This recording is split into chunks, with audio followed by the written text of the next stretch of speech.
Well, a very good afternoon, ladies and gentlemen. Welcome to another Flight Deck Sim live stream. Today is the 8th of May 2024, 33 minutes past 4 here in the afternoon in Microsoft Flight Simulator. I forgot what sim I was in there, so I was getting distracted by someone. And today we're taking the Beechcraft Duke up for a spin. Massive thanks to Just Flight and the team at Black Square for sending this over. We're taking the Turbine version, which is powered by Pratt & Whitney PT6 engines. You can find a variant of these on the King Air, and they've slapped onto a 6-seater aircraft. The performance of this aircraft is absolutely insane. But Black Square aircraft are well known for making very highly detailed aircraft, and I've not seen one as detailed as this in Microsoft Flight Simulator since the A2A Simulations Comanche. It has a tablet with an interactive the ability to see interactively your electrical system, how the engines are working, the way the gauges move as well. It's hyper realistic, this cockpit. I don't think I've ever seen one as good as this before.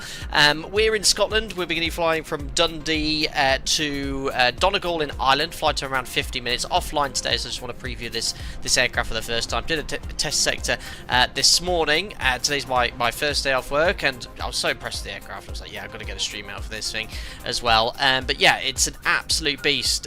This isn't just a pretend variant. This is an actual company that take the Beechcraft Duke and they literally whack these turboprop engines on it. A company called, very aptly, Rocket Engineering. I think the total horsepower between them is about 1100 shaft horsepower. I mean, the performance of this thing is absolutely insane, but it is a bit of a gas guzzler. We'll probably use about a third of a tank of fuel on the way over to Donegal today. But looking forward to showing it. Again, I don't fly this aircraft, don't fly anything GA or turboprops as well. I'll be following the interactive checklist here, but I'll show you some of the features of this aircraft on this shortfall. We're going to We're going to be flying IFR. We're going to attempt a procedural NDB approach into Donegal as well, trying to follow PANZOP's criteria as realistically as possible. Anyway, who have we got here in chat? Gary Field, it's a rocket, absolutely. I hope you're doing well. Nice to see you here. Steve M is here. Anthony Till, thank you so much for the pant emoji. I know what you're on about. Steve, hope you're doing well as well. Sorry, I think I said it already. Corner page just in time. Hello, Rosie. Hope you're doing well, madam.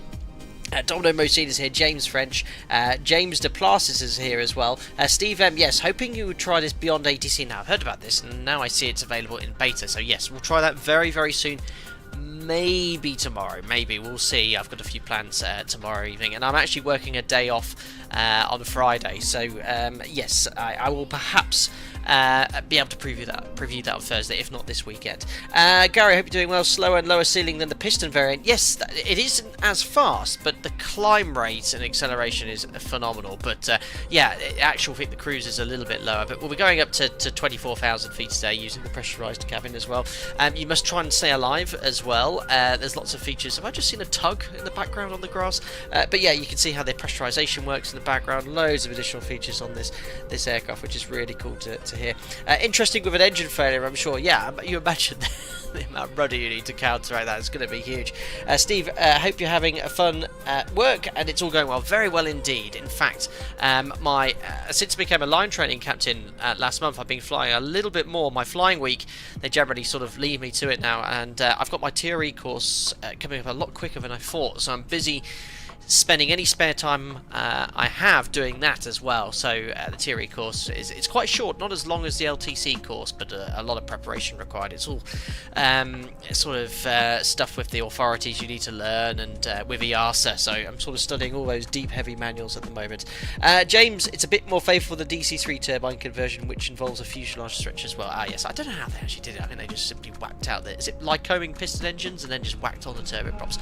But anyway, here we are, completely cold and dark. You can see Jim and I in the cockpit ready. The external model, like with many high quality add-ons in Microsoft Flight Simulator, is absolutely, well, let's say delicious. But you can see the pitot tubes blowing, the pitot covers blowing in the wind really nice. I've got all the covers on here. We've got boots for the leading edge devices as well, and you can have all these extra features as well to help with the aerodynamics.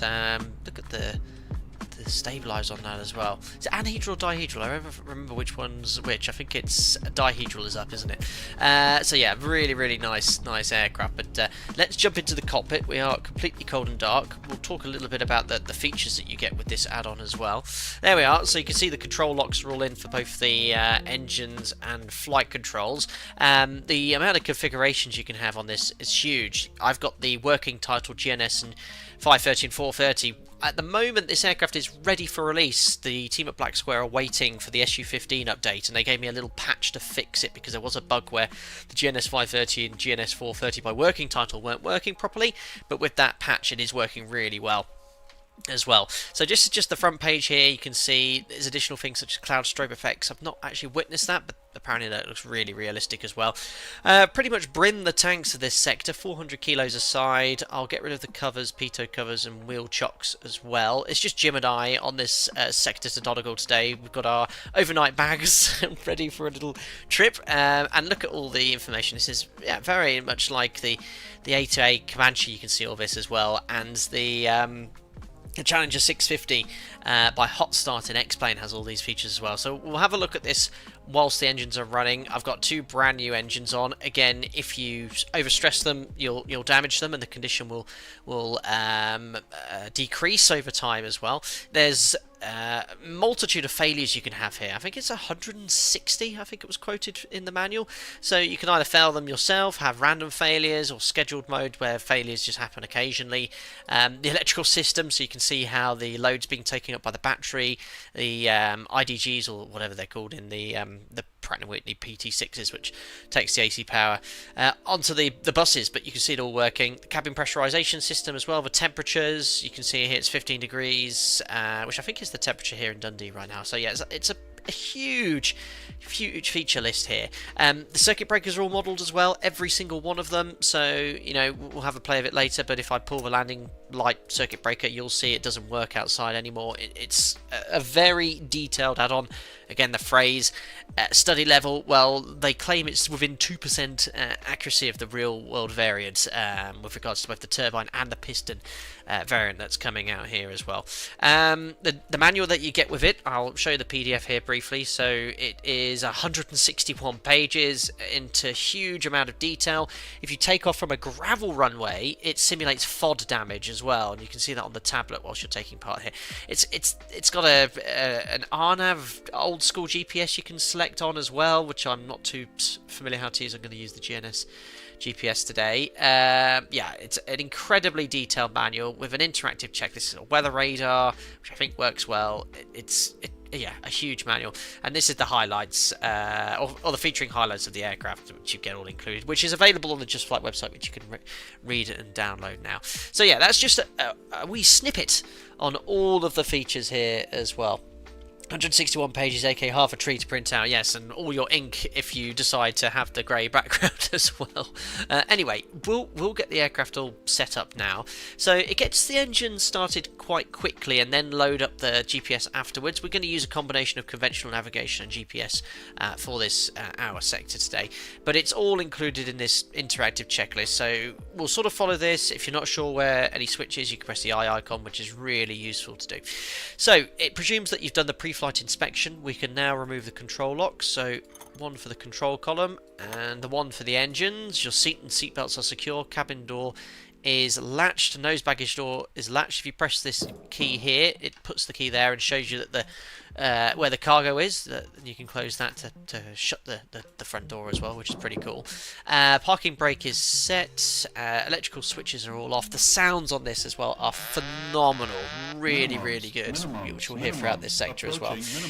Toga says, for a flight circuit, how should the mixture and pitch of the propeller be set? Just for a normal circuit where you probably wouldn't even bother leaning the mixture, and the pitch probably max RPM. Maybe knock it back a bit for a second, not so sure. Akhtar, thank you very much for the 2 years as a member. Finally got the 24 months and an alpaca badge. Thank you very much. Might get those Dukes when I'm out of the hospital. Looking really good. Have a great evening. Appropriate time, everybody. Yes, I hope you're doing well, Akhtar. I remember you mentioning last week that you're going into hospital for a short while, so hope your recovery's going smooth. Great to see you here and get well soon. Perfect. So landing gears down, electrical switches off. You can press that here. You can see all the switches if you're not sure where they are. Engine avionics switches are off. So I don't know if they turn this on yet with the battery, load the GPS, and then turn it off for the engine start. I always remember having to turn avionics off.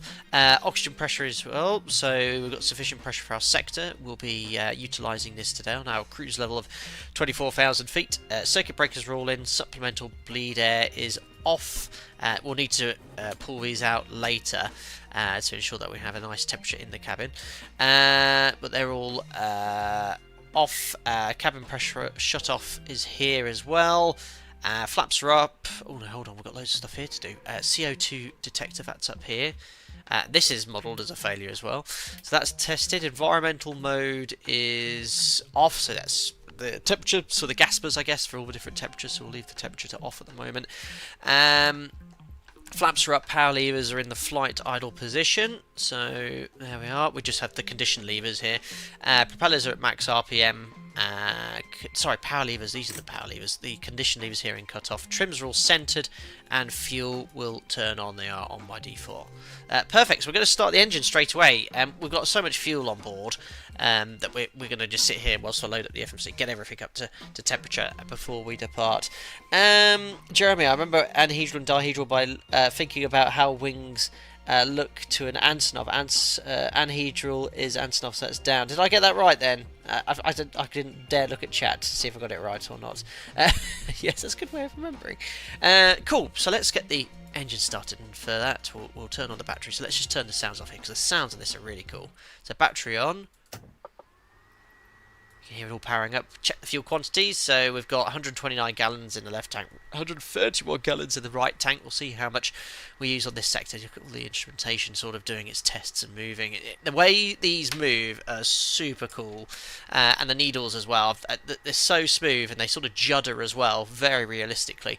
Test the annunciators and consider. So just make sure the lights illuminate. There we go, and yeah, these are all the normal ones we'd see if the aircraft was off. Check the voltage of the batteries. We've got 2 batteries, both are at 25 volts, and battery selector to both. I think you meant to check them individually. There we go. Yeah, we'll leave it on both. Left ignition, check auto, then on. And on, and we check the wing pumps and the auxiliary pumps. So check the fuel pressure, which is just down here, and we put the wing pump on. There you go, you can see the fuel pressure increasing. Back to off, we'll check the right one. Check the auxiliary pump. There you go, so you can see there's fuel pressure from the relative pumps. And we can now start the engines. So, bus voltage 15 volts minimum. I don't actually know where you find the bus voltage. Is it the VDC? Not so sure.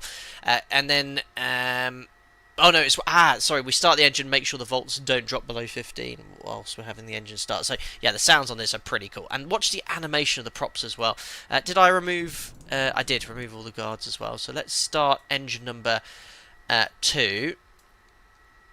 So that is here. How did I turn it on? I think it was just 2. I can't remember how I did it. I have to remind myself. There it is. You move that to starter on. Just watch the animation. It's so smooth. No jaggedness of the animation. It looks really, really cool. So the voltage hasn't dropped below 15%, but we've got 15% on the gas generator. Fuel on.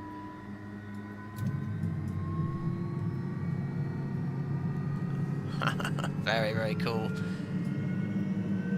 So check the IGT doesn't peak up over 1090 degrees. We get 52% NG. We can turn the starter off. Off. Check the engine instrumentation. Excellent, looks all good. Right generator on.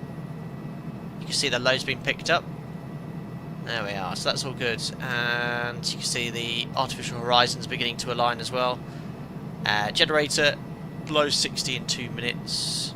Okay, bus volts 28 volts, we have that. Battery temperature is down here. So many gauges to look at and check here, and it's all very much modelled in an extremely detailed way. So there's the 2 battery temperatures, neither of them are hot. And now we can start the left engine. There we go, so...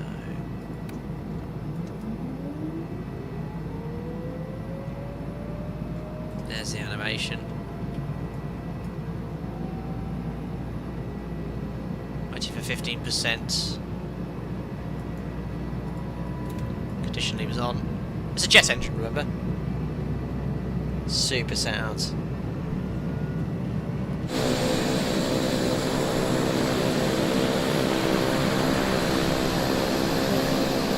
What a beast.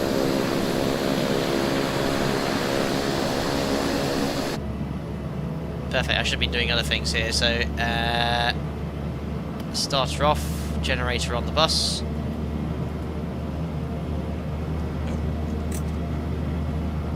Oh yeah, I guess it takes some I think it takes quite some time for the props to spin up to 1200 RPM. So generator loads checked, battery temperature for both batteries is good. Below 140 degrees Fahrenheit, you can just hear the engine slowly spooling up. There we go. After starting then, don't forget to turn the beacon on before you start the engines. I'll just turn the sim down slightly. Weather radar to the off or standby position. Avionics on. There we are. We'll press the famous B button to reset the altimeter in Microsoft Flight Simulator. Inverter on. There we are. Inverter failed, annunciation is extinguished. Cabin temperature and mode as desired, so temperature's absolutely fine here. Parking brake release, we're ready for taxi basically. We'll just let the engines finish spawning up here. We'll get the GPS up and running. Pressurization panel I need to set as well, so we're going to cruise at 24,000 feet. So set the cabin, the aircraft altitude on the bottom, 24,000 feet. Cabin altitude is 9,500 feet. The thing is though, it climbs so quickly, you can't actually, the pressurization can't actually keep up, so you do have to sort of arrest your rate and set to higher altitude. You can set the rate of climb for the cabin, but anything more than 1,000 feet from it is going to be quite uncomfortable. There we are. So the satellites are being acquired. Whilst I love that thwomp when you introduce the fuel, it is very, very cool. So whilst that's going on here, we'll get the GPS loaded. We're going to use, as I said, a combination of GPS and conventional navigation. So here's the United Kingdom. We're departing, well, I should say Scotland. We're departing from Dundee, flying towards Perth, then southwest towards Glasgow, and then all over the Western Islands. The only one I remember is Mull up there, and it opens up there too. Towards the Mike Alpha Charlie, which is just a VOR station, and then to Donegal, which is only got an NTP on it. So that's the routing that we're flying today. So what I'll do, I'll move this over here so you can see me load the GPS. So flight plan, we'll put in our departure airport first, which is Echo Golf Papa November. I think you can somehow save a flight plan. Oops, I think the GPS has just acquired my position, that's why it's switched pages. I think you can load in a flight plan somehow. You definitely can't do it via Microsoft Flight Simulator because I kind of saved a flight and entered it into the aircraft, but it doesn't save it loading in. But there's Dundee. Then it's going to be the Perth VOR Papa Tango Hotel. Hi Joe, hope you're doing well.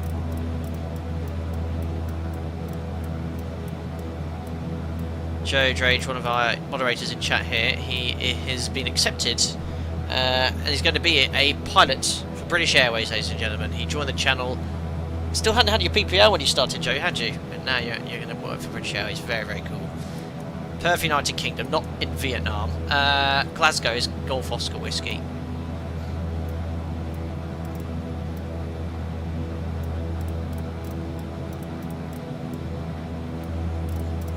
I'm sure this is not very much fuel efficient way of doing this. After Glasgow, it's to Mike Alpha Charlie.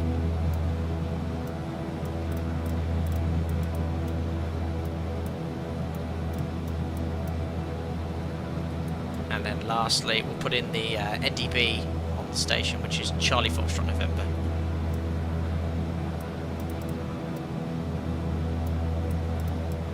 Oh, this reminds me of my IR. I had one of these. And then the PA-28. Cool, I'll leave it at that because we're going to fly conventionally the approach here as well. So that's all in. Let's go to the sort of navigation database. No, how do you just get the standard map? I can't remember. I'm no good with these. Flight plan. Did I hold down clear? There we go. Perfect, so it looks good. Looks like we're going in the right direction. So that's all loaded. And conventionally, we're going to follow... I just realised I've got the graph still up for you. We're going to go route direct to Perth. So we're going to go inbound 268, which is great, because we're going to depart off runway 27. straight off, and the wind's favouring 27 here as well, so it's just quite fortunate really. So we'll use conventional navigation first. So I've selected VLOC here, it was on GPS, we'll go VLOC. The per VOR is 110.4, so this works well with my radio tuning panel. So 110.4 on box 1 and 110.4 on box 2. There we are. So we're still on the ground, it hasn't picked it up, but we can set that intercept course of 268. 268, and the runway heading will be about 270. Cool. So everything's set up conventionally here. We'll go straight up to our cruise level, which is 24,000 feet. There we go. So we'll taxi out shortly, just to show you again how everything's working here. You can see the engines, look, there's the exhaust gases, the intake air as well. For example, if I go to the cabin here, you can see the temperature in the cabin is 15 degrees. If I manipulate, for example, the pressurization air, watch this little vent move. Well, not whilst I move this, look. Can you see how it moves, so the colour changes? It's very, very cool how you can see it all working in the background. Superb. Right, let's taxi out. So, we don't need those on the taxi light on. Make sure it idle. Release the parking brake. And we'll make a very short taxi out to runway 27. There we are, on our way. Doesn't ignition need to go to auto? Yeah, I think that's on the checks. I haven't done any power checks or anything yet, Gary. I'm just following the checklist here, but I will put it to auto. Oh, it's a good job I stopped. Where are you going? It's a very oversized EasyJet type for Dundee.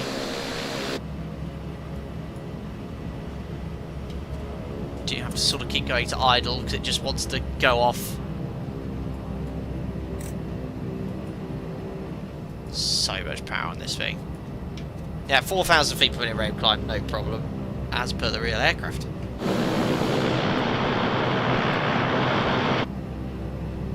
Very short taxi out at 90 miles an hour. So we'll do our power checks at Hull Point Alpha. Now the checks at the Hull Point you have to do are huge. Just point a little bit into wind here. There's so many you have to do. I probably won't do every single one of them. Right, parking brake is set. And let's now run through the checklist. So we've done the after starting checklist. That's all done, so run up. So parking brake set, test and consider the annunciators. We've got several still here. So the left and right ignition, they should be in the auto position, I think. We'll follow the checklist. So we've tested those, the de-icing's off, pitot will turn on in a second. Fuel selectors to the crossfit position. Wing pumps on. Power levers to 2050 RPM. So you remember these have added the power bit too quickly there. So there it is, 2050 sets. Check the governors, which are two little buttons here. So there's the left governor and the right governor. I'm meant to be checking engine indications here. Make sure they drop to 2000 RPM. Increase power levers to 2190 RPM. Look at the fuel flow go up. There we are. So, exercise left propeller. I didn't want to get it all the way. Try the right propeller. Welcome. There we are. 1500 RPM. Fire detector test. I think is up here. Again, if you're not so sure, press that button there. There we are. So just make sure it's not genuine fire. Left generator, hold reset, and it goes on and on, guys. This checks all the battery voltages, the amperage, power levers to idle. It takes ages. I tried it this morning, but I'll go to idle now. We'll open the oil doors. Ice deflectors on. Instrument air green and no lights. Cockpit window closed. Cabin altitude set to the field elevation, but we actually want it set to our cruise level very shortly. You test the cabin pressurization system. You test the propeller heat and the de-icing systems. You check the windshield voltage. You check the pitot heats on, which I'll turn on now, prior to Oh no, that's the prop heat. Pitot left, stall and pitot right. So much. The de-icing boots, test the autopilot system, etc, etc.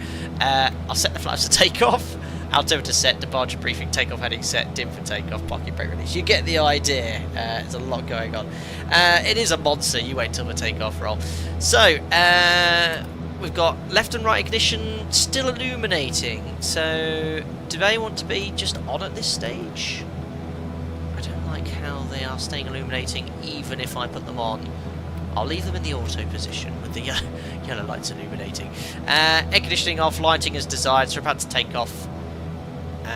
So I'll put the windshield up, heat on, landing lights on, and we'll have nav and strobe. Turn on the weather radar. There we are. Sensible stab trim up, so we want up 5 degrees. Transponder on, out, and ready for takeoff. So 1260 RPM, or sorry, 1260 pounds of foot-pounds is what we need for takeoff there as well. So departure, we're going to climb straight ahead and simply make a slight left turn direct to the Perth VOR. You'll see everything come alive. Once we get to the Perth VOR, we'll switch to GPS navigation and route using the GPS that's all programmed in. So takeoff, it's almost full power, 1,260 pounds. Rotate at 102 knots, and then we climb at 120 knots, 115 once we're above 24,000 feet, 110 and 28,000 feet. All this guidance is in the manual. Engine start checklist in manual has ignition off after good engine start, thank you. Which is probably why they're here. I think on the approach maybe it has you turn them on. Good, 15 degrees. We've got everything on that we need. Left ice. Do I put this ice on? Just want to make sure what it is. Or is that just for the pitot heats, those blue lights? No, I think this is like left ice and right ice. Don't feel like I need those on. Is it windshield heats? No, it's going to be something to do with the wings, isn't it? I feel like I've got some de-icing systems on which I don't need, but we'll see what happens. Right, parking brake released. Let's enter the runway. There we are. Now, it has an autopilot, which we'll utilise today. What I really like about this autopilot is it has an attitude hold mode, basically, and the way you manipulate it is down here with this pitch control to move up and down, and it has out capture. But Black Square have made a little click arrow here, and you can use your mouse wheel to set that pitch for you without having to look down. I love it when devs make those sort of things. It's the iStores, got you. Thank you, Rhino Osiris. Rhino Osiris. Oh yeah, offline today, as you probably guessed.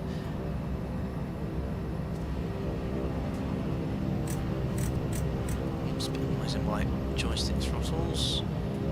Not the best lineup. Just get a little bit more squared off. And this is the Orbex scenery, which I acquired many moons ago. Okay, there we go, that'll do. Right, Toga's in chat. Are the generators off? No, that's definitely not good. Thanks. So, ignition off. Thank you. It's all good, all good. We've got electrical power now. Where's my voltage? Yeah, 28 volts, 28 volts. Right, Toga's in chat. Thanks, Rosie. Start. Right, there we go. Here we go then. I'll hold it on the brakes as per the checklist. Slowly increase power to, I think it was 1260? Yeah, 1260 foot-pounds.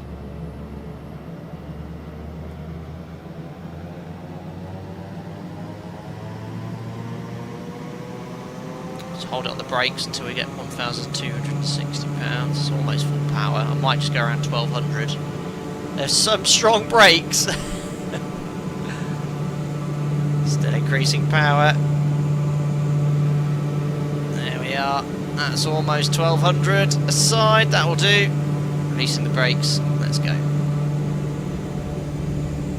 Also, they've definitely done something with that. Ground handling is really nice. It's much better than other aircraft. Airspeed alive. 112 knots, no time at all. Rotate. And we're airborne. Pause rate climb. Gears up. There's 120 knots. Pitch up. Flaps up. And there you go. You can see the HSI has now come alive. Direct to the Turnberry VOR. and to maintain 120 knots I need to do around 3,500 feet per minute. Just turn on the panel lighting.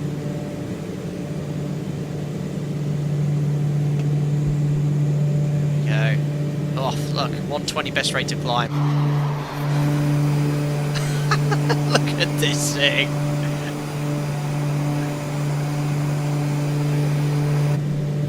It's insane. Right, well, I'm trimmed for 140, but 120 is the best rate of climb, so let's get to 120. We've got the DME distance here. Oh, where's the DME for Turnberry? Can't see it yet. We're not quite in range. Oh, no, not for Turnberry, Perth. 104. Well, we've definitely got the HSI pointing towards it and the needles, so hopefully we'll get some DME soon. Right, let me just get to 140. My rate of climb is now 4,000 feet per minute. And look at the pressurisation, it's climbing 1,000 feet per minute, so you're going to see the diff pressure increase very quickly, so you just need to make sure we don't exceed the max diff pressure.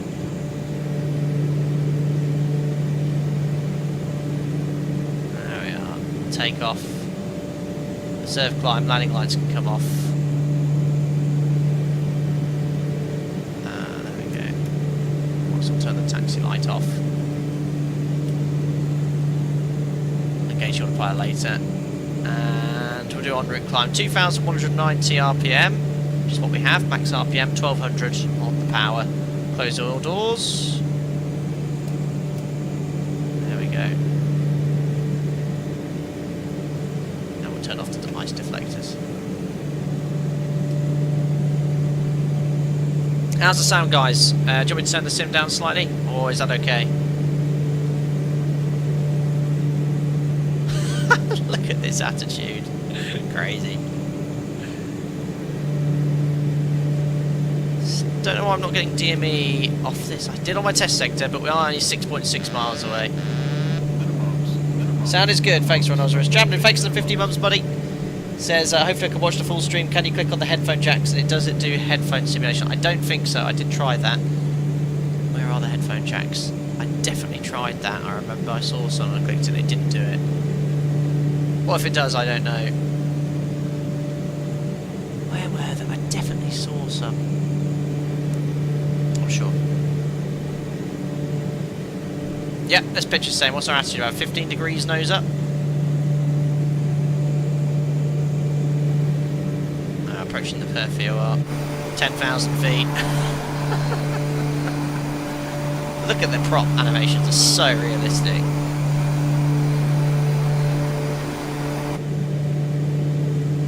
And again, we just maintain 120 knots. What's this master caution? Oh, for the oil door closed. It's okay. So we'll check the temperature and pressures on the climb out. There's the fuel quantity. There we go. Oil temperature is all in the green. Pressure's in the green as well. 4.3 miles from the Perth VOR. I don't know why I'm not getting DME. We've got DME here of the GPS, but I think that's for slant range. 3,000 feet per minute and 12,000 feet. Perfect. Yeah, set standard, thank you. I won't do it by default, because I think it's defaulted to US 18,000. So showing a slight right deflection on the HSI. It's beautifully trimmed at 120 knots. There's the airport, I think. Such good performance on my sim. On the left under the black panel.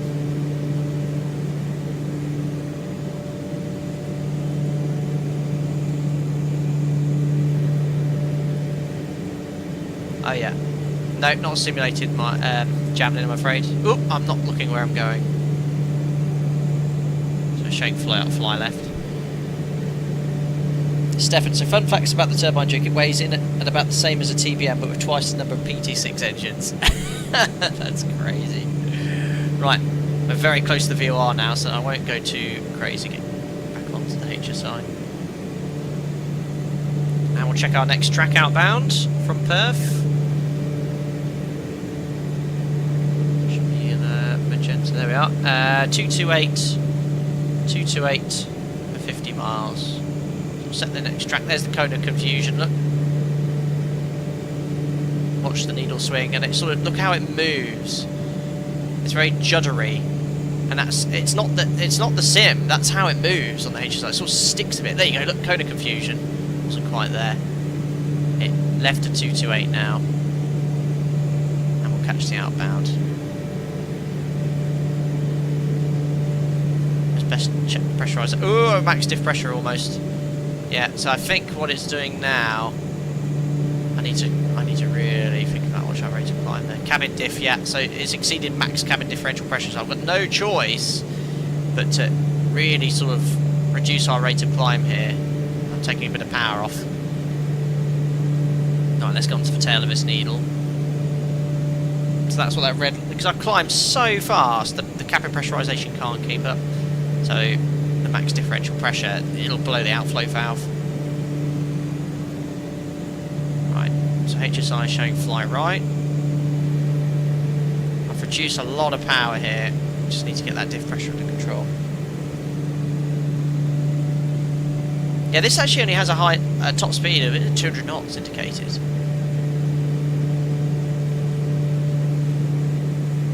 Good, HSI is coming back in.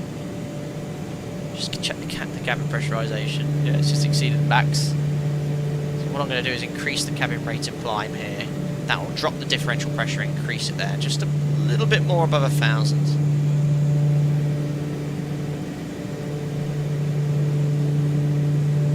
Yeah, as I said, I've reduced power a lot here just to let the pressurisation sort itself out. What's the cabin temperature as well? It's 1 degree, so I need to warm it up here. So we'll pull out here, and that is temperature from the bleed head. You should see the cabin temperature start increasing.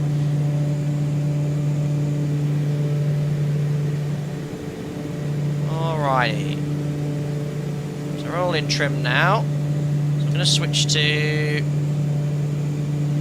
GPS navigation, turn on the autopilots, so you need to turn on the pitch trim switch first, on nav, and it's on attitude hold mode, so now it's following the GPS routing and it's just holding the attitude. And you can see, look, now because I've reduced my rate of climb and increased the cabin rate of climb, the diff pressure has now dropped outside the caution zone.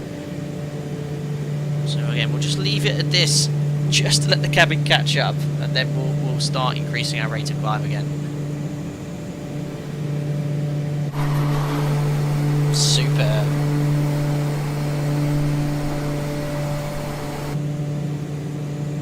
Just make sure I'm not broken anything. See the temperature of the cabin slowly increasing, 4 degrees. Nice hot bleed air coming in.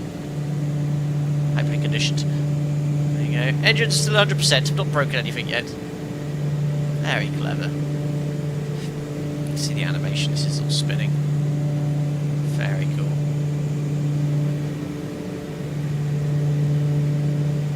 How's the pressurisation doing? Okay, diff pressure's dropped off yet. The cabin.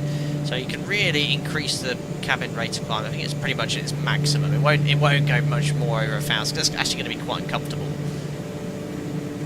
Oops, I know what I think I forgot to do. Switch these back to on.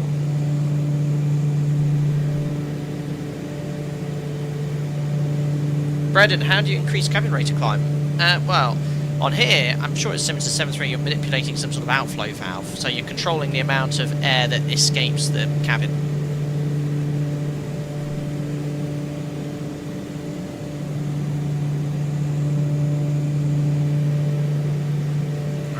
Just check the diff pressure now. Okay, diff pressure's dropped off, so I'm going to start increasing the attitude. Remember, the actual way they do it on the real aircraft is manipulate this up and down, but the team at Black Square have made a little click spot here. So if I increase my mouse, rotate my mouse wheel, you can see my rate of climb increasing. I'm going to slowly increase the torque now back to 1,200 pounds.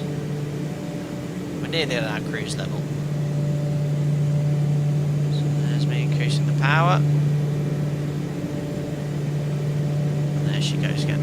20,000 feet, and I barely have, don't even have 1,200 pound, and it's still able to do 2,500 feet per minute. It's just incredible performance. Now there's 2 to go, so let's just reduce the rate of rate of climb to 2,000 feet per minute.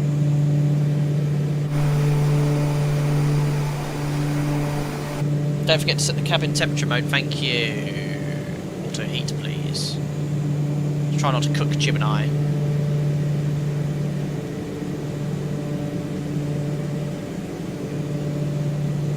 So what we're going to do is now reduce the rate of climb to 1,000 feet per minute. We're going to keep the power as it is and just let the aircraft accelerate. There's the altitude alert, and it will convert from attitude to altitude automatically. No flight level change mode is risky living. Exactly FPT, yeah. It's just like VS and pitch for the speed using VS. Control the speed, but you pitch. Look at that.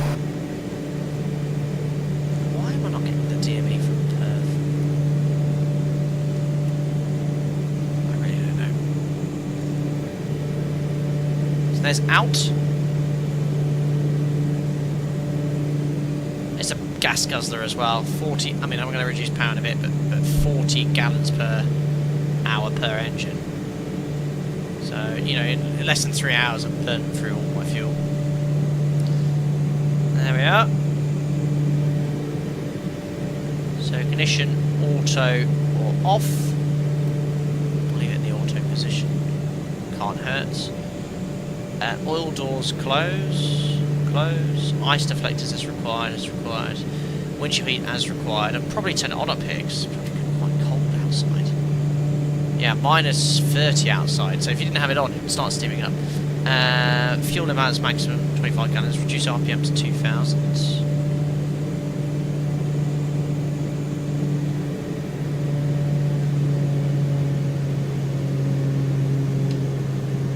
There we are, 2,000 RPM.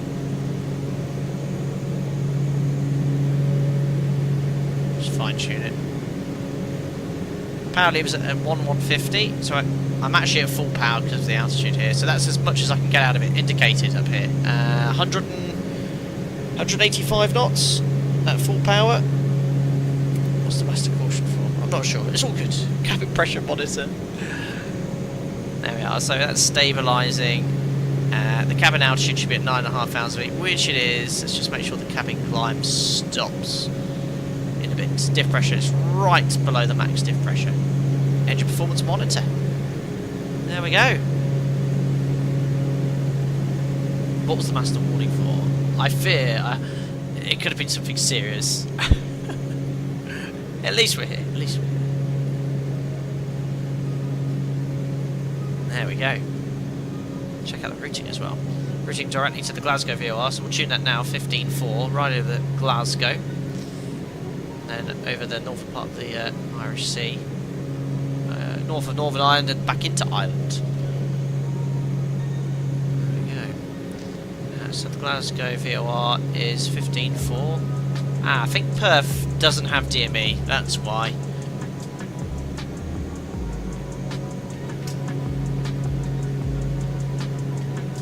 So let's back up if we can. So I'm choosing the Glasgow VOR.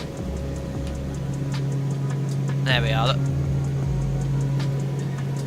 There we go. So this is DME distance from Glasgow. So our speed, 260 knots, ground speed, 6 minutes, 25 miles to run. Approaching VNAV profile, I'm not using VNAV profile.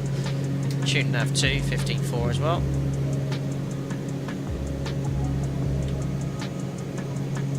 So both those needles are pointing towards the Glasgow VOR, and we'll be overhead Glasgow in just over 5 minutes. Does Perth need to be tuned on the nav one to get the DME? Yeah, I've just looked at the... It's my fault, Jamlin. I think Perth has no DME, it's VOR only. Yeah, facility VOR. Glasgow's VOR DME. See, the reason I didn't get any DME is because there's no DME station there. It must have been the Glasgow one I was getting confused about. Hello with Carl, hope you're doing well. Donegal, beautiful part of the country. The approach is like something from a movie. Took the Dublin-Donegal flight on a Fokker 50 before. Very cool. Yeah, we've never streamed into Donegal, and I went there because there's some nice scenery from Microsoft Flight Simulator. It is a beautiful part of the world, and it had an NDB approach I wanted to try. So, in fact, you'll have to remind me how to enter. I think you're going to have to enter the hold because to go outbound on the procedure is well outside of the 30 degrees to go straight out. So you're going to have to enter the hold first, and then go outbound from the hold. There we are on the cruise, 40 gallons per hour, just over per side, so we're burning 82 gallons. litres of fuel an hour. It's a huge amount. Might just have to take a little bit of power off actually, because what's VNE? Is it 200 knots? Keep an eye on that. But you can see we are shifting overhead to Scotland, and there is Glasgow dead ahead. There's the city of Glasgow there. And there is the airport. I didn't just see it. There you go. Flying it in real life. Right, engine failure straight in, no problem.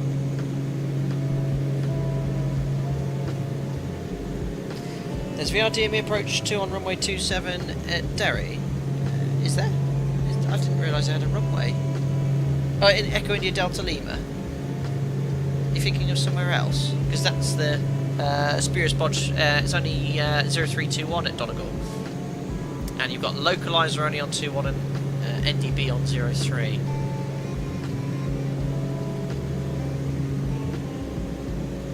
So economical this one, not quite Falcon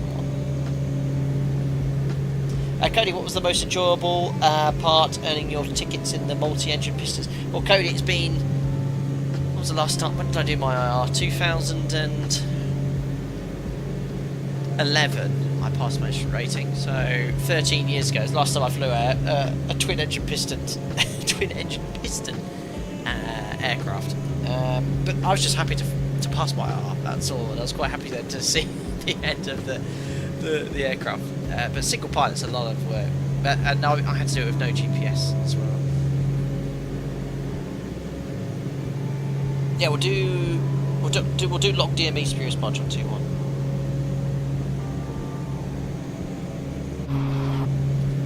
So, drone cam. Yeah, nice aircraft. Should be available very soon if you are interested in it. There is a piston engine variant as well, which is coming. Well, you can get for the $33.99 each, or in the bundle you can get both for 50 quid. But it is a very detailed aircraft.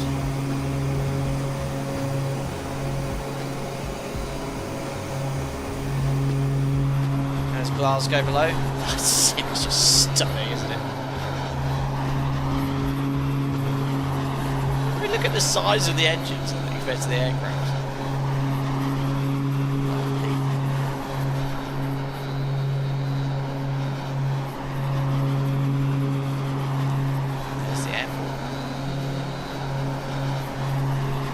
Piston engine has even better sound. It's very cool.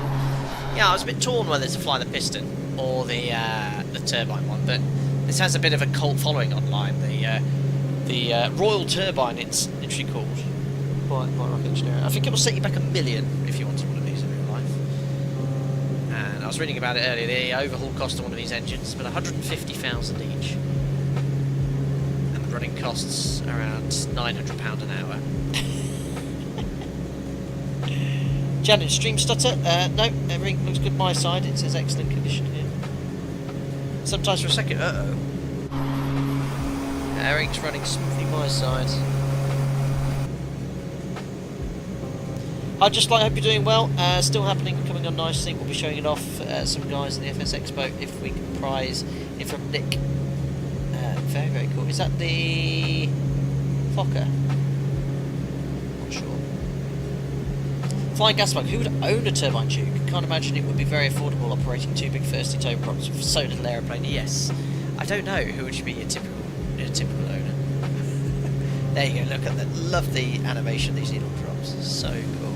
There's the code of confusion again. Remember, this is now slaved to the GPS. You can see there. You can see it turns automatically. You just have to turn this to the next track. Get onto the other side of the VOR shortly. There you go. Look. The animations are superb. Look at the way it moves.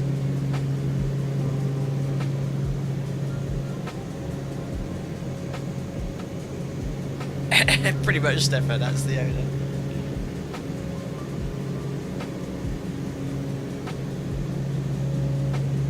There we go, it's a beautiful part of the world here. Lifetime live weather. And so good to have some nice weather in the UK now for a change.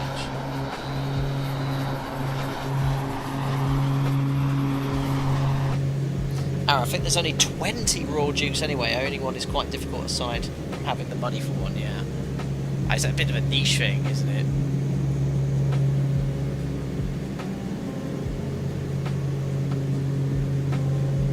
But it's pretty cool to say I own a Turbine Duke. Minus 30, entering some clouds, ripe for icing. This looks really nice. Bill Badley, direct to... Yes, can anyone help me pronounce our next waypoint?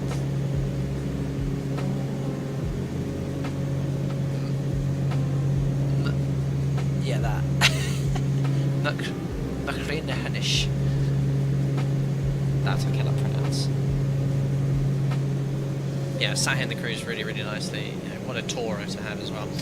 I mean, I'm only scratching the surface today of what this aircraft is capable of doing and what's actually modelled here. You've got a multitude of options available, and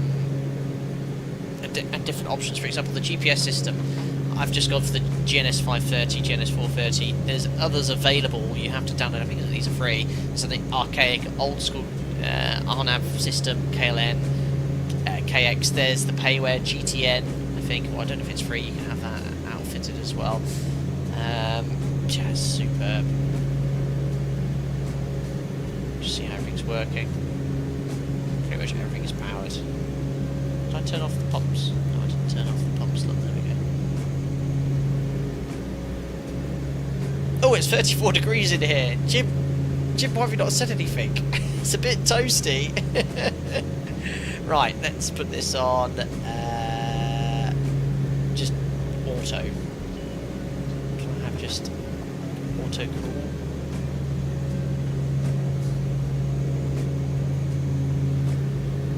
Best just close off these a little bit. Try not to freeze everyone. Is this the amount of oxygen in your bloodstream then? Let's just start calling things. Oh yeah, there's the outflow valve, so that's how the pressurisation is controlled. But yeah, cabin altitude is below 10,000 feet, which is good. Different pressures from 0.5 psi.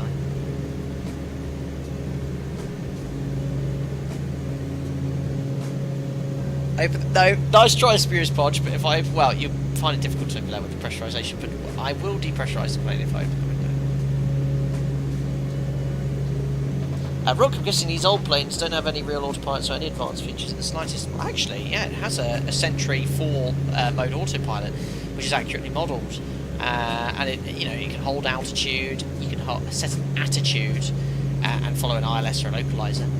And it, yeah, that's what I'm using right now. The avionics suite is, you can have so many different civil options. There is this KNS-81.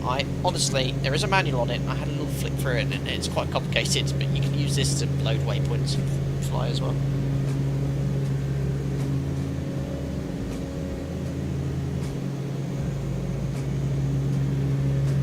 Plus 37.5 pounds, brilliant. Is that really high, Rosie? I don't know. Is that bad? Am I meant to have oxygen on? No, I think not. It's all good. It's all good. 92 isn't that bad. We used to discharge people from COVID at 92. Camera altitudes look 10,000 feet. It's all good. Just Jim and I are not very fit. Oh, and some icing. Now I don't know if icing is modelled on the boots on the leading edge devices, but we'll just we'll fire on a little bit of prop heat. Maybe prop heat on. You see the temperature dropping out at 27, so I love that. When you're in the cloud, you just get this real bright glare. It's the same in the real aircraft. When you fly up in morning or afternoon, when you're in cloud just before you get out of it, it's so bright, so bright.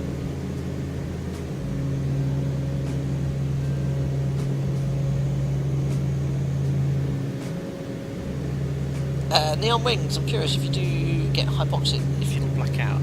I'm not curious. I'm not trying it. See, it's all modelled. Maybe. Ooh, my speed's a little high.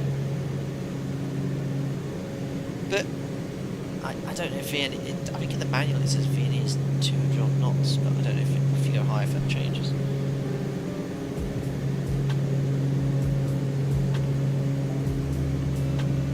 Rocco, you collect of airplane manuals. Do you read them on occasion to find out how to fly a plane? How useful is it for you to read actual airplane manuals for flight swimming? Rocco, I always read the manuals. I am not a fan of getting a product and streaming it to you first time, because there's nothing worse than watching me or any streamer fumbling around saying, oh, where's that, where's this, and listen, of course I'm going to find switches, but had this been my first flight and I'd not tested it was all working, I'd have actually found out about the GPS plugin I needed to fix that. There's no fun for you watching, so I always test it out, read the manuals, read the checklist. Some aircraft I find it easier than others. This one I found wasn't too difficult to sort of pick up, especially navigation wise. It's quite conventional, but just sort of how to start the engines. A turboprop engine is sort of easier to manage than a piston engine aircraft. Just got to be careful with it. Flying gas mask. I'm not tried the TBM, but I think yeah, I mean, I've tried the Black Square King Air, but this is, well, it's very well modeled. I mean, all the circuit breakers. I mean, let's try the feet outside. Let's do something that's not going to kill me. There's the nav light, the red-green nav light. So let's find the nav light circuit breaker. Yeah, nav light. Has that gone out? I think it has. It's too dark to see. Yeah, it definitely went out. So you see the nav light? Pull the nav light circuit breaker, it's extinguished. Okay. Back in.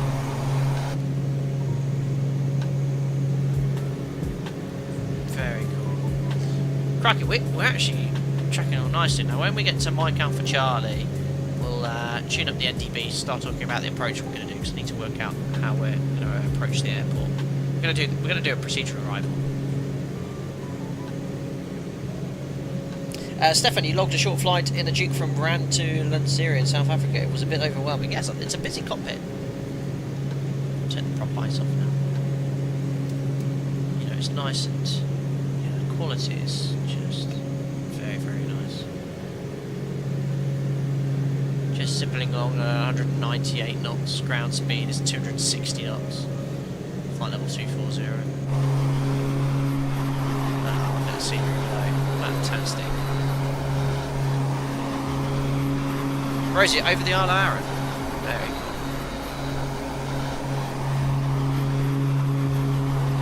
Where are we? There you go. Yeah, this seems insane. Campbelltown, and the airport's right on the edge there.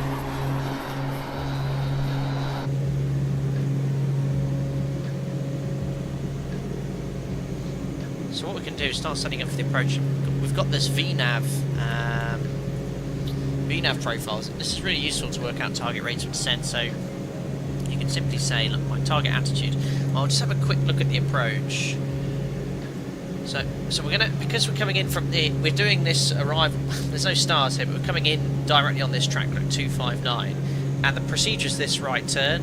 So to go straight outbound, you can sort of self-position so long as you're below the MSA, but because it's such a sharp turn, you should enter the hold first, and then fly outbound. So 259 inbound to Donegal from here is going to be an offset entry, and because I landed on 03 on my test sector, so I'm trying to think.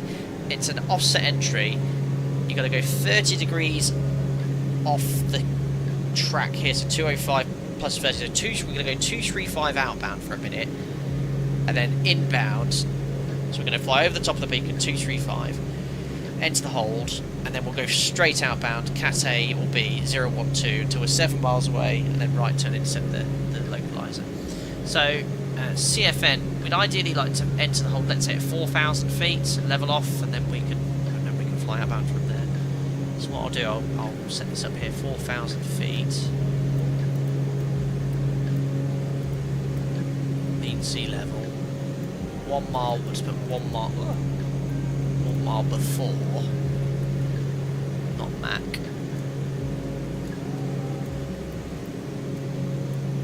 Charlie Foxtrot November, there we go.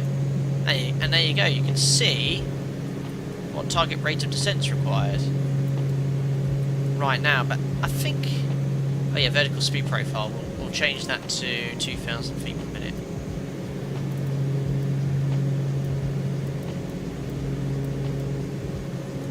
Nope.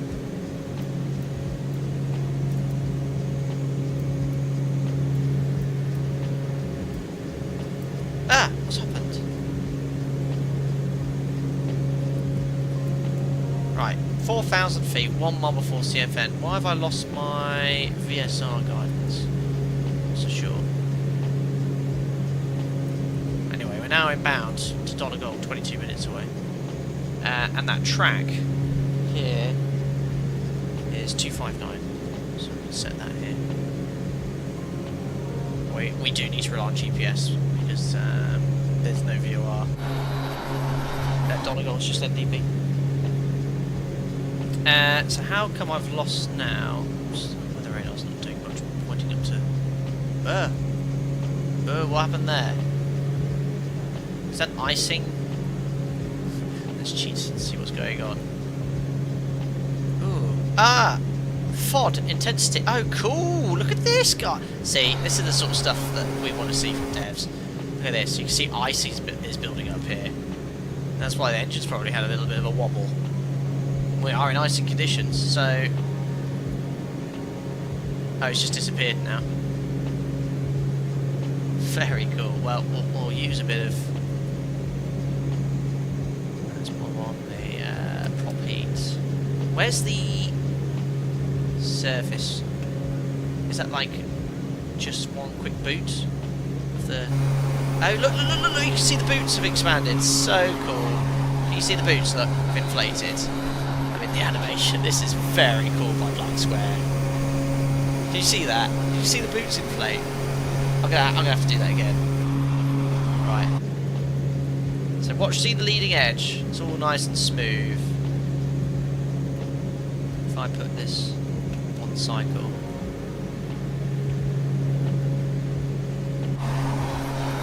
I can't quite see it now. I definitely saw they had inflated. I saw the little ridge lines.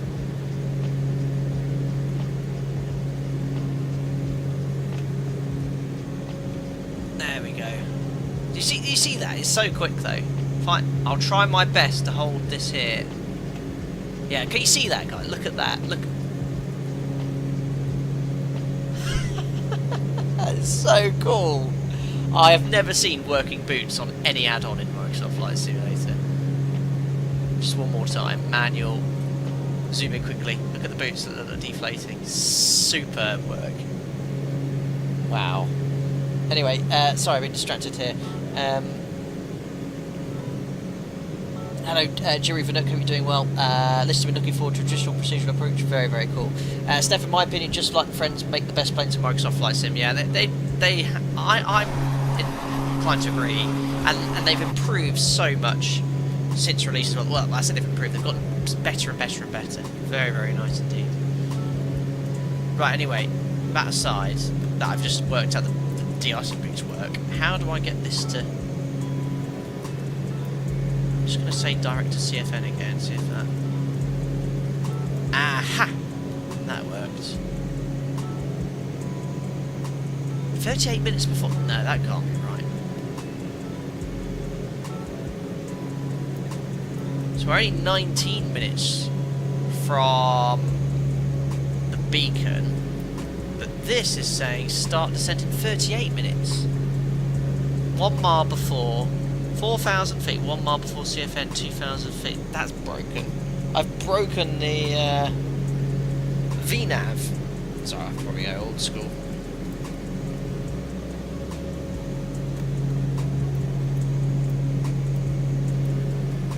Ah, there we go. I think I've just updated it now. It's saying 8 minutes. That's better.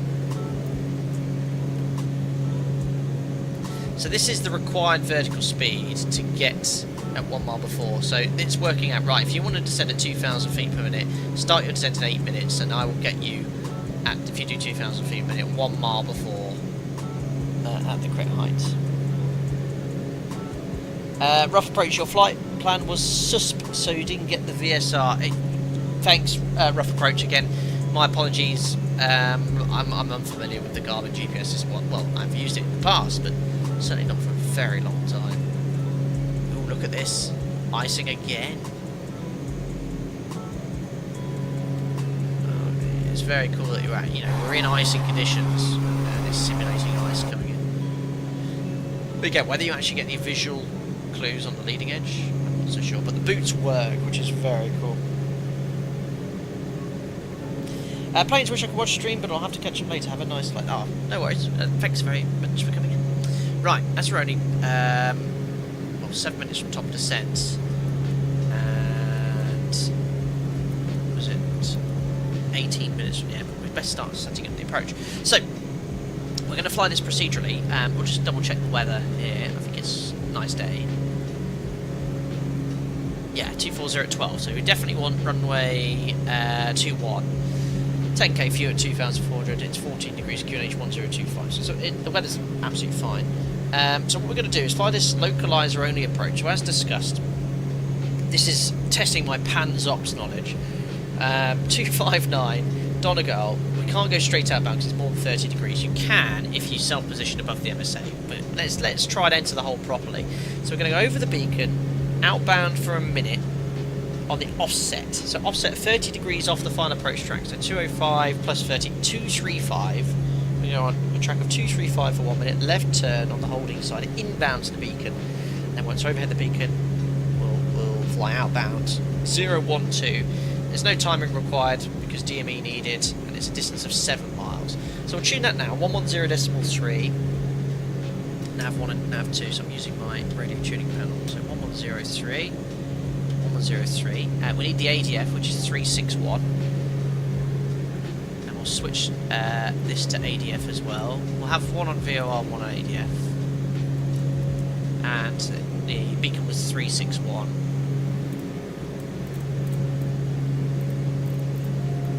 Push that out. That's it. I remember these systems. 361, and the range of the NDB is poor. It's within 25 miles. It's only accurate, so we'll just keep using GPS until we get closer. We'll reduce to 120 knots for the procedure, fly outbound, inbound at that whole spin until we're at 7 mile final, and then we'll configure gear down flat 50 in about 4 miles on the localizer.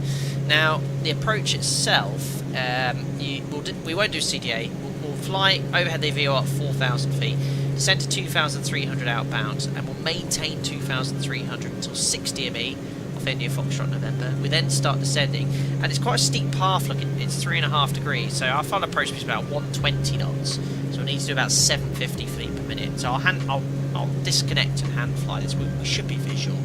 The minimums for the localizer only is 370 feet, which is 340 above the ground. We need 1,100 meters visibility. So as mentioned, outbound, offset entry, round we go, back to the beacon, outbound 012 onto the localizer. Final approach course is 205, so I can sort of set that now here. It is navigating already, so it will show me on track, but it'll make my life a lot easier if I set that out now. And 205 is also the same as the was the reciprocal of the whole direction, so we'll leave it set to that. Actually, we know what we should probably have the whole direction, but no, 205 is fine. This is RNAV OBS, so I have no idea what that's using. And this is using GPS, but we'll set that to 205 as well. Cool, I think we've covered everything for the approach.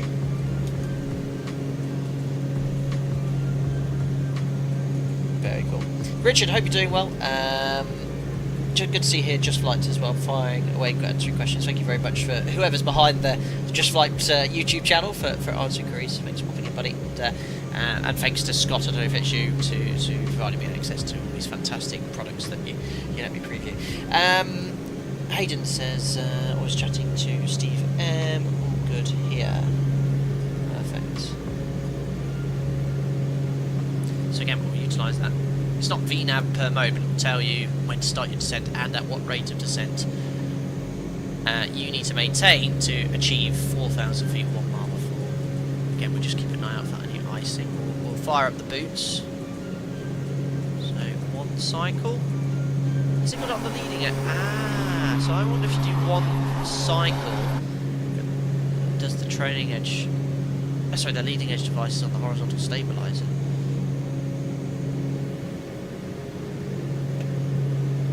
Again, the manual function. Yes, that inflates the... You can see. I don't know if you can see it with quality. What I'll try and do. Let's quickly switch from this camera. Here, so if I go manual, look.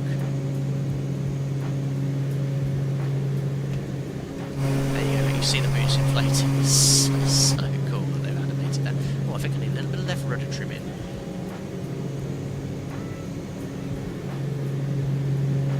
And ball in the middle. There we are. And we'll go for a bit of prop icing as well. Oh, it's still on, but oh, it's still off. Sat in all this light icing. It's a problem with non-jet powered aircraft. You sit in all the weather.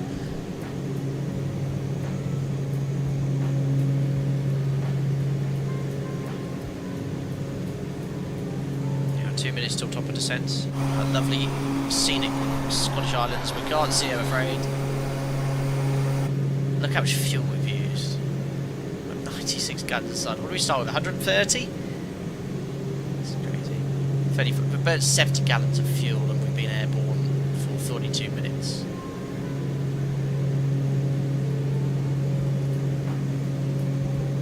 Check the oil temperature actually. The oil doors are closed. Everything is good. I can't. Sorry, different city in temperatures. Yeah. Ooh. Pressure's all good. Temperature's all good. Battery conditions excellent.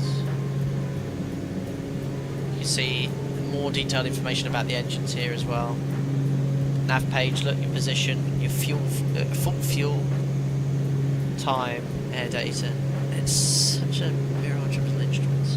It's like there was a gap in the panel, so they felt like they had to put an instrument there.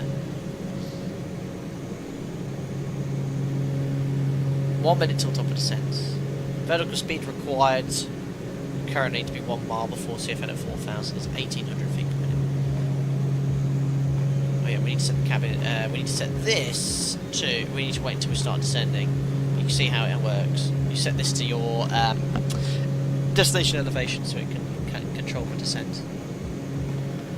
Yeah, Alan, it's just air that pumps it up and it just sheds the ice off the leading edge devices.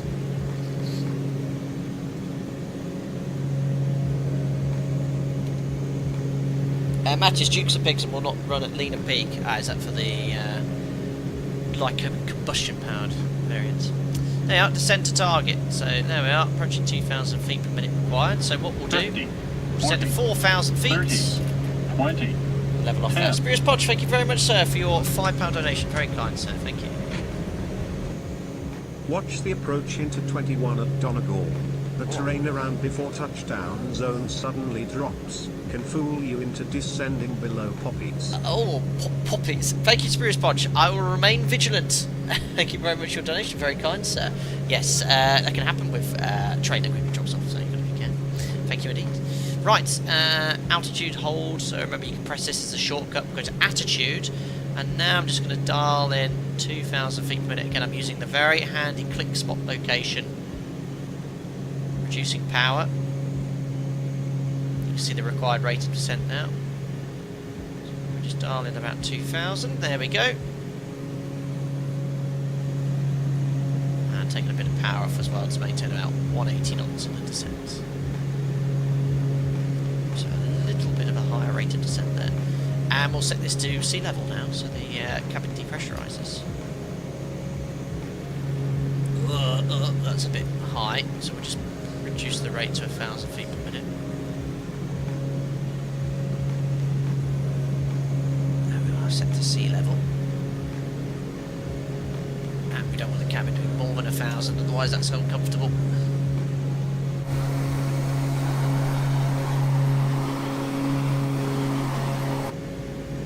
Steve, does the default TBM have the boot animation? My goodness, I've never seen it on any other add-on before. If it has, that's pretty cool.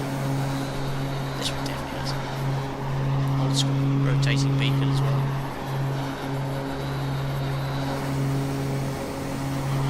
Look horrible here. good. So doing 2,000 requires 1,900. Looking good. Maintaining the speed nicely as well. How do you stop the ice FOD in the engines then? We can't stop. Well, you just have to make sure that this is heated, the cowling. Which, is this heated by default? I don't think it is.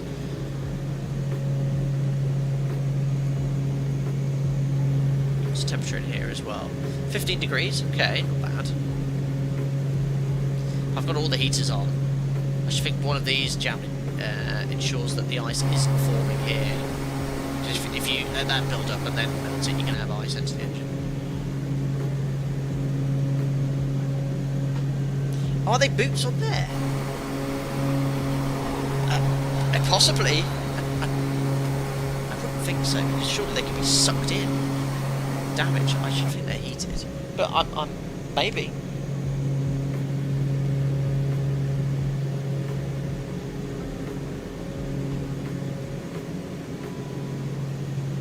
So required rate of descent is about 1,900 or 1,800, so I might just shut it off slightly. Go. Just keep an eye on it.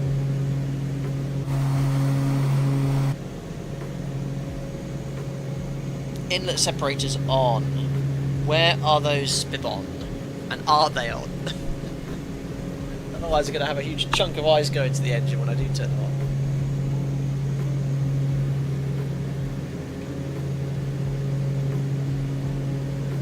Oh yeah, don't dump. That's the depressurization. I'd like to think the controls down here, seeing all the other de-icing controls in there.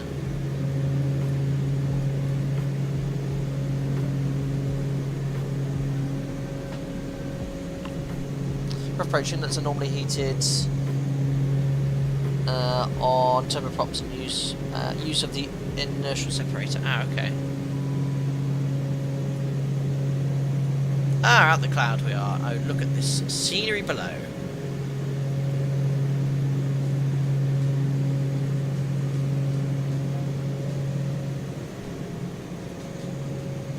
Oh, is it the ice deflectors? Is that the same?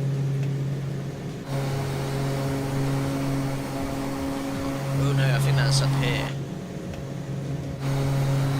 Yeah, you can see those. Oh no, I think learning on the job. Keep those closed and those on. Alright, we've just got chunks of ice on the edge of the inlet. Oh, there we are. Look, picked up the. Oh, master caution. What's that for? Left. Oh, the left door was closing. So we've just picked up the NDB. And we've got DME distance now from Donegal, which we can cross-check with the distance here, 24.1. Good. So, because obviously, as we slow down as we descend, the required vertical speed is constantly decreasing as well.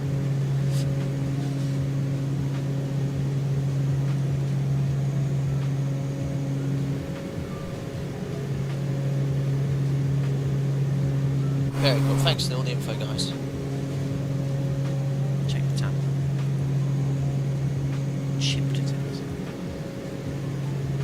All I see is 100%, so I perfectly know what I'm doing. So it's here. That's all good, it's all good. So everyone's comfortable. 22 degrees. Just managing this in an exemplary manner.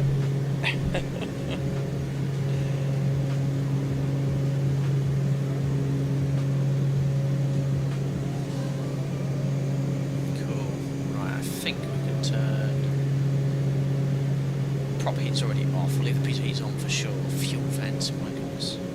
Turn off the windshield heat now.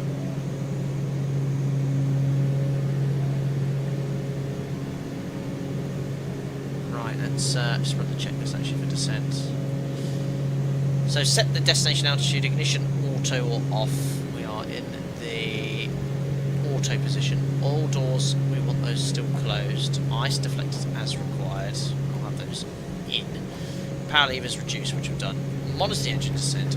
Ice protection is required. Next is the approach checklist. 50, 40, 30, 20, 10. Thank goodness I can tell. Hayden, thanks for the £2, sir. Very kind. Well done, JF. This plane looks like a must-buy. It's very cool. Thank you very much, Hayden, for the £2. Really appreciate it, buddy. Thank you indeed. It is a fun aircraft, one I only downloaded yesterday and have been able to pick up quite quickly at what I need to roughly do without hopefully crashing. Let's see how my instrument flying is first, though. Thanks, buddy. Right, back to 2,000 feet per minute now as I've rested my rate of descent. Just reduce that power again now. See the fuel flow decreasing straight away.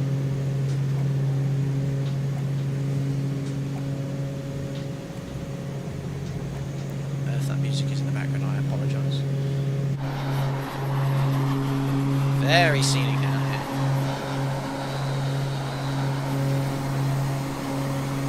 Very smooth in the sim though, great FPS. So we just tuned into the stream, welcome aboard. We've just started our descent into Donegal in the soon to be released Beechcraft Duke. We're in the turbine variant, made famous by rockets engineering. The Pratt Whitney PT6's turboprops on this. Well, they're completely oversized for the aircraft, but as per the... What was it? Something 20 of these in real life. But yeah, we'll have a go at the instrument approach shortly. Specpod, does it have a state save option like the C-130 of Milvis? I think it does. I think it does.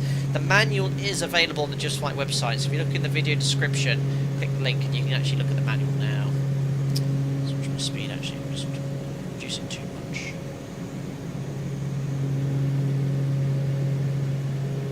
There's flight level 100, so we'll do the post-cruise checks now. Fuel, turn on the lights. Pressurization's all good. Diff pressure about 3.5 psi. Cabin altitude's almost at sea level. 2,000 feet. It's descending nicely. Just a nice gentle rate of descent to keep everyone happy. Now, checks complete. 1,700 feet per minute required.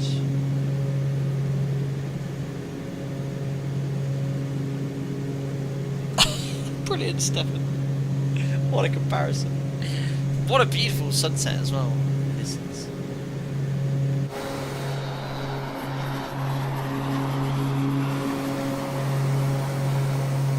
Crossed entire country over there. Jumping Barrow 1025, thank you very much. Just waiting for the transition level, which is well, it's by ATC, but the transition altitude's at 5,000 feet.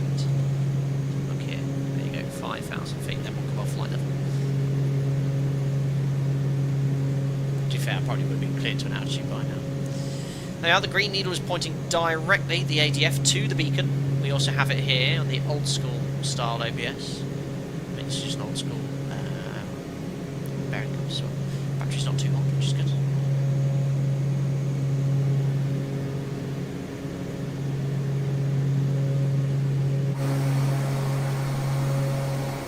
Very good. Looking out for the airport as well. There it is. 4,000 feet over the top. So we're doing about 2,000 feet per minute now. Power off just to control the speed.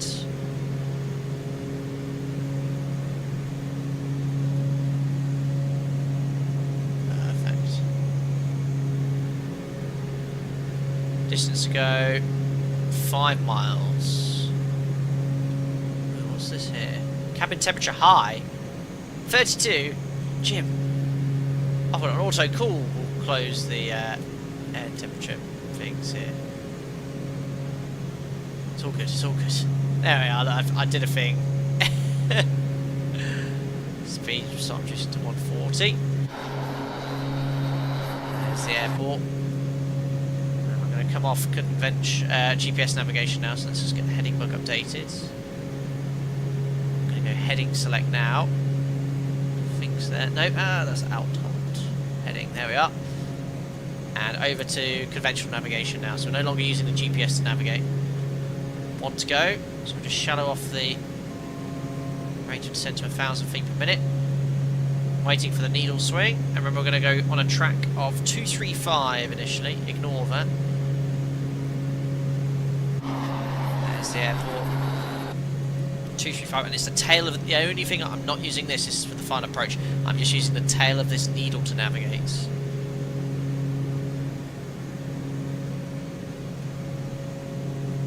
Crank up the sound a tiny bit.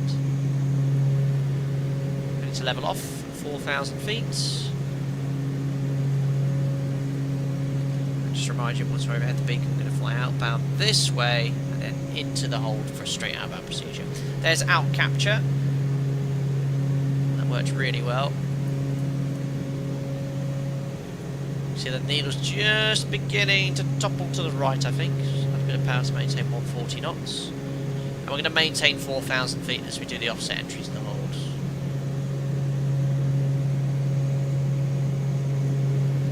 Waiting for that needle. There it is. Looks getting very sensitive now. Get ready.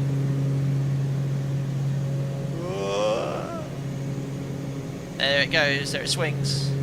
So around we go. 235. Start the timer. 56 minutes airborne. That's fine. Ah, there we go. Ah. Perfect. So 235. Calculating for drift, of course. There's the airport. We're going to go back round and offset. We're doing the offset entry now. Offset entry. 3 times your drift on this set leg. I can't remember. I cannot remember. 140 knots. Go max RPM now. There we go. 40 seconds. Oh yeah, replay mode. I'll try and get that open as soon as possible. Thanks for riding with me. Again, I always forget this, and it's always the busiest time ever when I try and open it. 58, 59. Right, let's turn final. Well, not final. Sorry, enter the hold. Flight recorder's on.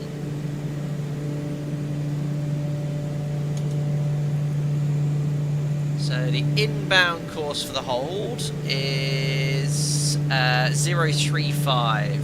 Sorry, 025. 025. So I'll push the head of this needle, the green arrow, and the yellow one there as well, onto 025. Ignoring completely the localized deviation bar. This is only an NDB, so this should work out quite nicely. We're pushing this head onto 025. On the back. Oh, look at this. Sort of cheated a bit there as well, look, but. And that's the offset entry into the hold. So I'm going to push the head onto 025. So I'm not at 030, so just fly right a little bit. We're going to push that head onto 025. So we'll see visually how it's working as well. And then next is the outbound track 012. So you can see where we are. There we go. Yeah, not quite. Not bad. Not bad. Listerman never flew turbo props. Set minimums, yeah, on the rad out. I'm just using the altitude on the altimeter, so 370 feet we're going to be visual. So again, there's 025 coming up now. So let's just set the heading now. Don't go chasing it at this stage. Preset the next altitude. A little bit of turbulence. Which is going to be 2,300 feet.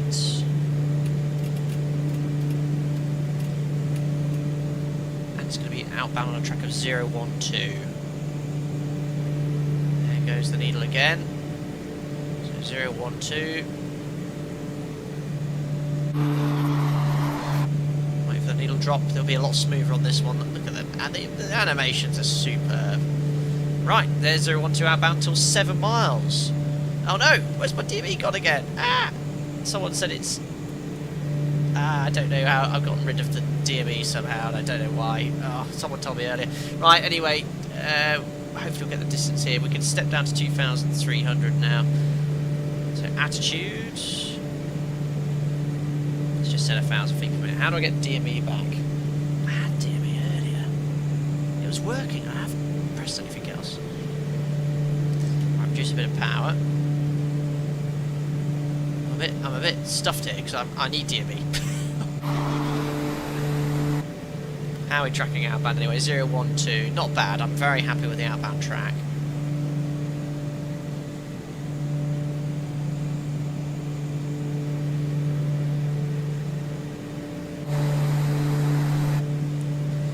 And we'll descend to maintain 2,300. So outbound 7 miles, and then to maintain. Oh, there we are. Ah, I've got DME back now. So I was in some sort of code of confusion. There we are. So when this at 7 miles, we can start our turn. 1 to go.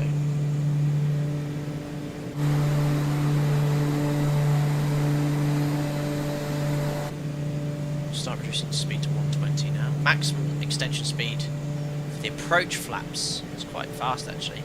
Yeah, 174 knots. That's distance is 4 miles now. Done all this. Ignition to auto, which is already in. No, it's not. One of the switches it wasn't. There we are. Oil doors open. Flaps is required. Gear down. And then after landing. It's 2,300 out hold, not much of a CDA, but we can just maintain the minimum platform altitude for the rest of the procedure. Add power to maintain 120 knots. Oh, this looks so good.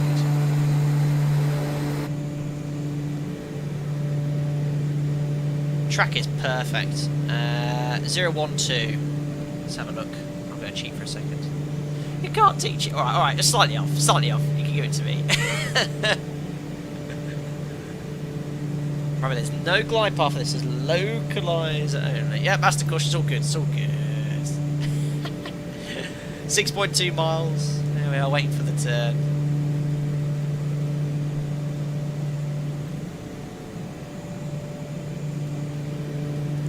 Now 6.7, 6.8, 6.9. And turn. Give ourselves an intercept heading onto the localizer, and we need to maintain this altitude until we get to it is 6 miles, 60 meters. So it's going to happen quite quickly now. So we're going to take the approach flaps now. Get ready to on the nav mode for Warlock capture. Just maintain 120 for approach flaps. Final approach speed is 100, and I made a note of it earlier. 105. My correct sensing. Nav. Waiting for 6 DME to start descending. That's a good intercept heading.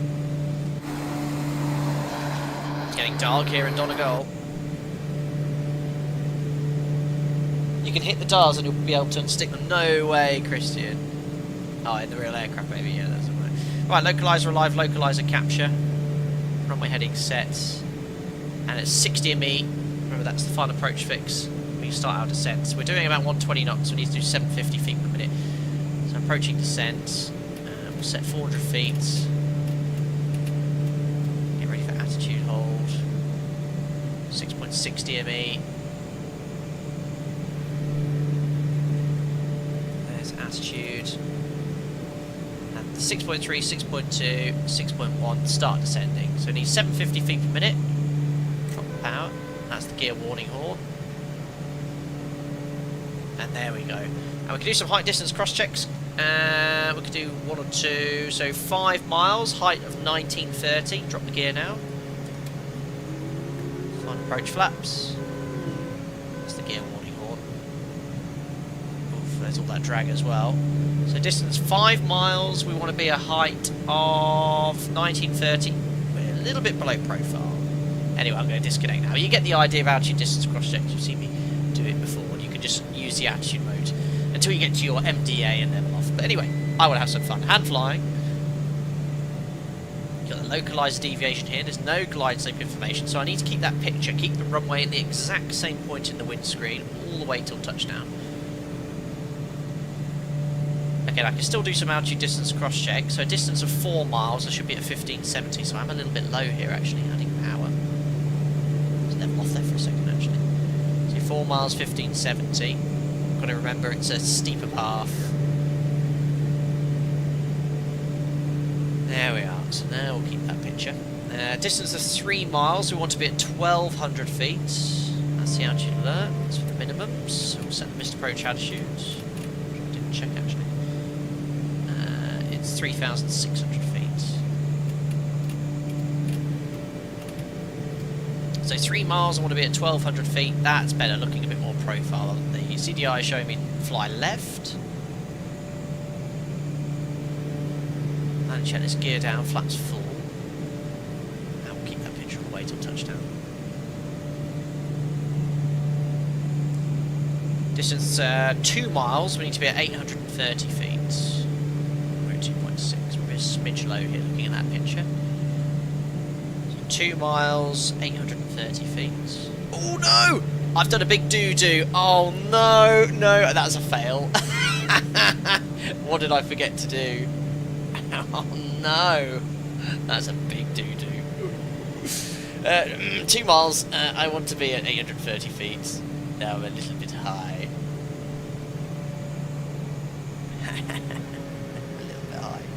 Yeah, don't do that. That is that's been the cause of so many accidents. No, it didn't set the altimeter. Watch my speed. The B key. I forgot to do the B key. It's all good. Right, final approach speed set. 110. Keep that picture.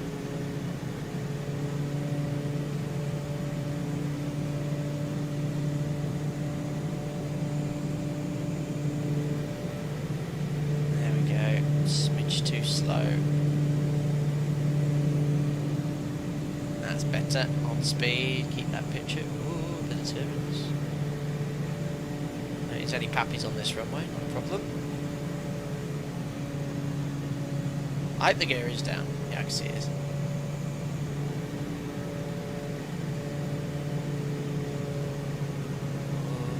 Speed's a bit low. A bit low the threshold. Oh, fled a bit high. Come on. Come on. I think the runway's down slope. Okay, not bad. Bit of a floater. Reverse. There we are, ladies and gentlemen. Welcome to Donegal with a slight issue with Q&H blunder error, but I recovered it at about 2 miles. God, if I was in IMC, I could have been in serious trouble there. Yeah, Q&H blunder error is the cause of many, many accidents. There we go.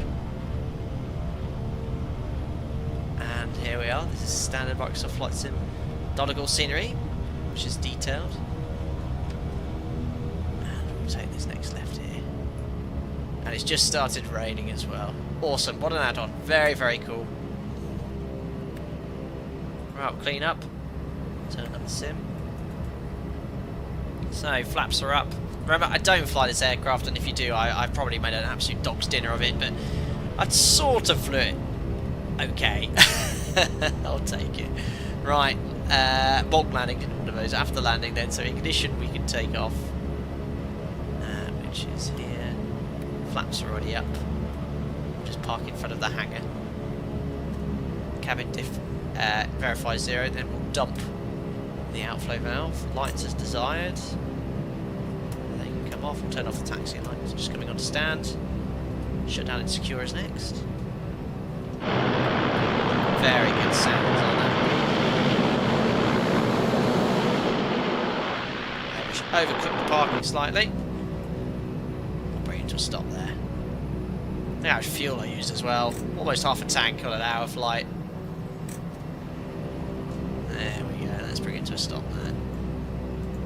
Cool. Parking brake is set. So avionics master switches we can turn off. Electrical switches we can turn off, which they are. So pitot, heats can all come off. Generators can come off. Propellers feather.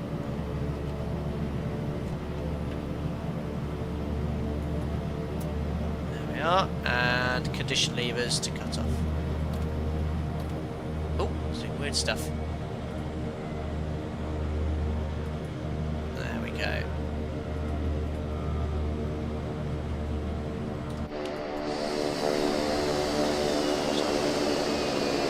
That's very cool. Sounds are excellent. And then there's the shutdown secure, which basically just turn everything off. Well, there you go. We completed a flight in one piece. We survived, just about. apart from not forgetting to set the QNH, which is a massive no-no in aviation. But what is a super add-on? Super add-on. Oh dear, oh dear. Outer marker, sexy beast indeed. Just flights here as well, answering lots of questions. That's great to see. We've casted pretty accurate to the real world, to be honest. Yeah, I think it's an awesome little fun aircraft. It's a great tourer for Microsoft Flight Sim if you want to do a world tour or fly around different parts of the world. VFR, IFR, it's got it all. And I barely scratched the surface with all the features today. Take a look at the Just Fleet website with the product info of all the features it has. Does it actually damage the engines at all? Let's have a look here. Oh, I think the blue light means feathered or something. I just want to see if I killed anything. No, pure oxygen in our blood as well. 100% condition. I know what I'm doing. I was very steady though, but seeing it all working is very cool. Just like, remember to check if you have any reward points when buying on our website. Might save you a few pennies. Very good to remember, yes. Thanks for reminding me, I'm just fine. Very good. Right. Well, that's it for today. It was just a short preview on this flight. As mentioned, it's going to be released very soon. It would have been released by now, but it was just pending Microsoft's SU15 update, which I think has been pushed back yet again, I read the other day, or this morning. But it will be available. You can purchase $33.99, either the turbine or the piston engine, or get both for 50 quid. I only showcase the turbine one because it's pretty epic, pretty cool. I think it's got a legendary GA status, it would seem, but great fun. Who knows, we might take it again out for another spin one day when I remember how to fly it. I don't know, but I hope you enjoyed my somewhat rusty knowledge on these sort of aircraft. It's always great fun to take different planes for a spin.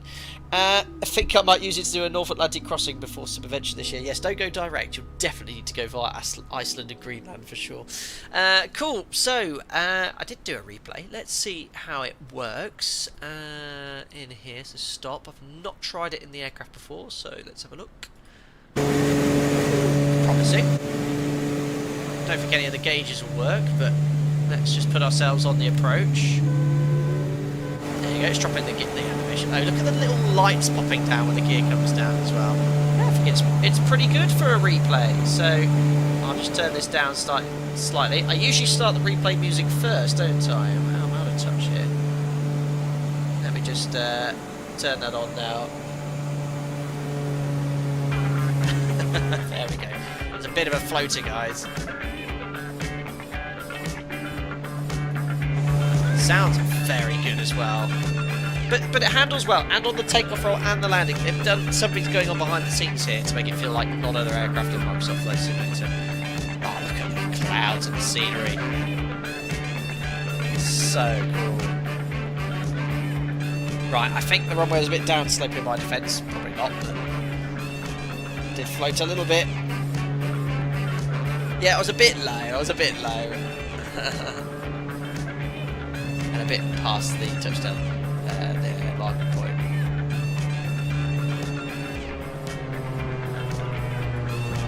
I flared a bit high. That's 737 for you. Yeah, the handling was very good. There we are. Decrab after touchdown, no problem. Look at these engines. Right, let's do one more from that side. Well, it works very well. Floaty McFloaterson. It's a very good looking machine, isn't it?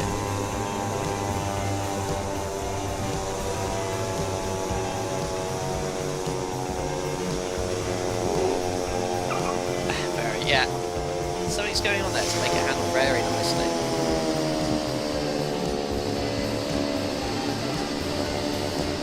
Perfect destination for this aircraft as well. Very, very good. Animation working as well. Right, guys. Well, I best go because I'm going to the pub. Pub for dinner and a pint. So let's pause this here, and I'll put you back on the approach. Very nice. I think I don't have any pre-saved views, so I might just have to put you in the back seat. There, yeah, that's a pretty cool view. you. Alright then guys, so that's it today. Once again, massive thanks to the team at Just Flight and Black Square for sending me access to this pretty epic add-on. The Black Square stuff has always been very good. It's been a while since I've flown it, and I've really enjoyed testing it and seeing what add-ons we can have today. This is like A2A simulations level. I've not seen anything in Microsoft Flight Simulator that has this level of immersion with all the different things going on in the background, so really, really nice to see. As mentioned, it's available very soon, so keep an eye out. The product information is in the video description below if you are so interested. Once again, thanks to anyone that donated for your generosity, to all the members for your continued support, really appreciate it. If you're just a regular viewer and subscriber, thank you very much for popping in. If you enjoyed it, don't forget to like, subscribe, as Kiwon Wink Gear did, to stay up to date with the latest content, and I'll see you all again on a live stream very soon. Have a very nice evening.